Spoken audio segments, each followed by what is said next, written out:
Malacanang hit back at Representative Edgar Erice. That's after the lawmaker said President Bongbong Marcos' mention of former Speaker Martin Romualdez in his SONA speech was merely for optics.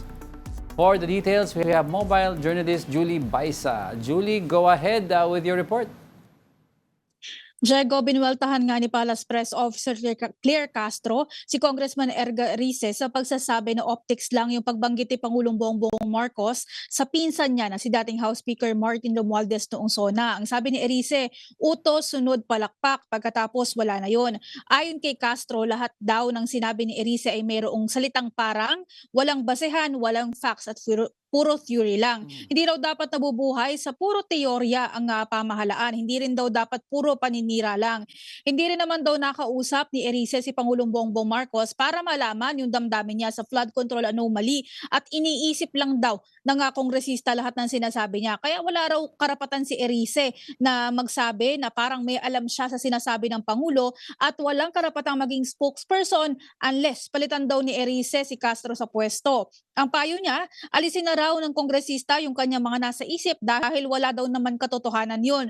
Bukod dito, sinagutin ni Castro yung sinabi ng mambabatas na puro ayuda lang yung nangyari doon sa nakaraang pambansang pondo. Dapat daw ay mag-usap-usap yung mga mambabatas dahil magkakaiba raw yung posisyon or sinasabi nila tungkol doon sa paglalagay nga ng pondo para sa ayuda. Diego. Alright, ano naman yung reaction ni Yusek Claire sa sinabi, no? Yung kahapon na nag-viral, yung kay Attorney Christine Ferrer, na misleading questions are allowed. I think this is during yung palitan nila ni Attorney Kapunan. Diego, misleading questions are not allowed during cross-examinations. Iyan yung pananaw ni Castro sa gitna nga nung naging usapin sa impeachment trial kahapon. Ayon kay Castro, basic naman daw yan. Kung magtatanong daw ng misleading question ang isang abogado at idedemand niya na yes or no lang yung sagot, maling sagot din daw yung makukuha niya. Sanay na nga raw ang bansa sa fake news, pati pa raw ba sa hearing, magkakaroon pa ng fake news.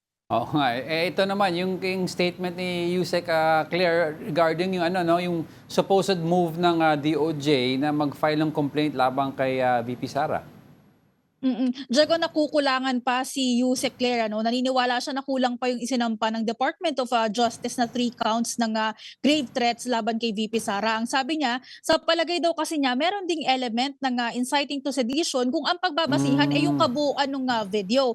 Pero hindi naman daw siya manghihimasok or pangungunahan yung desisyon ng DOJ. Mismong kaalyado rin daw kasi ng Vice Presidente yung nagsabi noon dito sa impeachment trial na kung grave threats lang yan, dapat sampahan na lang daw ng kaso sa korte ang bise. Sinunod lang naman daw ng DOJ yung suhestyon, lalo't hindi rin naman daw maikakaila yung video na napanood hindi lang dito sa bansa kundi sa buong sa iba't ibang panig ng mundo. Naniniwala din si Castro na walang conflict yung pagsasampa ng kaso ng DOJ sa ongoing impeachment trial. Magkaiba raw kasi yung nature ng impeachment trial or impeachment proceedings dahil inaalam doon yung kapasidad or capacity ni VP Sara rather kung dapat pa ba siyang manatili sa pwesto. Samantala, sa criminal case naman, liability yung tinitingnan kung gumawa ba siya ng krimen. Kaya hindi raw yan makakaapekto. Alright, ano naman yung schedule ni Presidente for today? Ang schedule ng Pangulo ngayong hapon ay meron lang siyang dadaluhang exhibit na close or pool coverage. So ilan lang sa amin yung napayagan na makapag-cover. Other than that, wala nang schedule ng Pangulo. Alright, thank you for that report. Mobile journalist Julie Baisa.